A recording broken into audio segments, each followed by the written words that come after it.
Hello नमस्कार, श्री स्वामी समर्थ सर्वांना। आजच्या माझ्या नवीन व्लॉगमध्ये मी रुपाली आपलं सर्वांचं अगदी मनापासून स्वागत करत आहे। चला तर आज सकाळी सकाळी मस्त देवपूजा आटोपून घेतली आणि पूजा झाल्यानंतर मग लगेच असं नाश्त्याचं बनवायला घेतलं। तर बघा आज नाश्त्यामध्ये बनवले आहे मस्तपैकी काळे चणे तर सर्वांच्या आवडीचे आणि पौष्टिक असे नाश्त्यामध्ये चणे बनवलेले आहे। तुम्हाला तर माहितीच आहे मी नाश्त्यामध्ये जास्तीत जास्त पौष्टिक पदार्थ बनवण्याचा प्रयत्न करते। तर त्यामुळे मग सर्वात आधी नाश्त्याला बनवून दिलं, कारण मुलांची नाश्त्याची वेळ पण झालेली होती। आणि त्यानंतर मग मी बसली इथे आता उंबरठा पूजन करायला। त्याला चला आता उंबरठ्याचं पूजन राहिलं होतं, पूजा वगैरे आटोपली होती, पण उंबरठ्याचं पूजन करायचं राहिलेलं होतं। मग आता सर्वात अगोदर उंबरठ्याचं पूजन करून देते, कारण दिवाळीच्या 5ही दिवसामध्ये आपण रोज हळदीचं लेपन उंबरठ्याला करत असतो।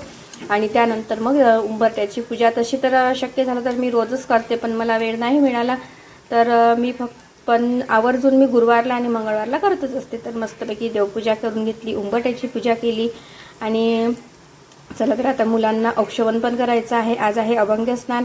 तर अभंग स्नान म्हटलं तर सर्वांच्या आता औक्षवण करते मुलांना वगैरे, आणि त्यानंतर मग त्यांना स्नान करायला सांगते।